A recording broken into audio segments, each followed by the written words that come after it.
நிறைய பேர் எதிர்பார்த்திருந்த நம்ம அரும்பார்த்தபுரத்துல இருக்கிற என்எஸ் சிட்டி பஞ்சாபி தாபா நம்ம முதல்வர் ரங்கசாமி ஐயா கையால திறந்துட்டாங்க.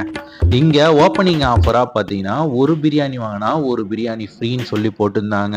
பாத்தீங்கன்னா கூட்டம் செம்மையா இருந்துச்சு. இதோட ஆம்பியன்ஸ் ரொம்பவே எனக்கு பிடிச்சிருந்தது. ஆனா நான் இதை பத்தி அப்புறமா சொல்றேன். முதல்ல பிரியாணி சாப்பிட போலாம். பிரியாணி செம்ம உதிரி உதிரியா இருந்தது. எனக்கு ஒரு லெக் பீஸ் கிடைச்சிருந்தது. முட்டை ஒன்று வச்சிருந்தாங்க.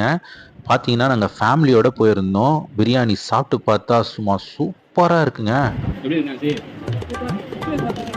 இவங்களோட 65 பற்றி சொல்லி ஆகணும். கண்டிப்பாக அங்கே போனீங்கன்னா இந்த 65 மிஸ் பண்ணாதீங்க. அவ்வளோ ஜூஸியாக இருந்தது. செம்ம பிரியாணிங்க, சூப்பராக இருக்குது. எப்பவும் எல்லாரும் ஓப்பனிங் ஆஃபர்ல ஒரு பிரியாணி வாங்கினா ஒரு பிரியாணி கொடுக்குறது வழக்கங்க. ஆனா இவங்க பாத்தீங்கன்னா ஒரு கூல் ட்ரிங்க்ஸும் கொடுத்து கலக்கிட்டாங்க. இவங்களோட ஆம்பியன்ஸ் பாருங்களேன் எப்படி இருக்கு பாருங்க. ஹட்டு மாதிரி நல்லா சூப்பரா இருந்தது. அது மட்டும் இல்லாம சில்ட்ரன்ஸ் பிளே ஏரியா வேற இருந்தது. எனக்கு ரொம்பவே பிடிச்சிருந்தது. கண்டிப்பா அங்க போனீங்கன்னா ஒரு மனசு ரொம்ப சந்தோஷத்தோட ஒரு நல்ல ஒரு ஃபுட்டை சாப்பிட்ட ஒரு ஃபீல் கிடைக்கும். கண்டிப்பா இங்க போய் ட்ரை பண்ணி பாருங்க.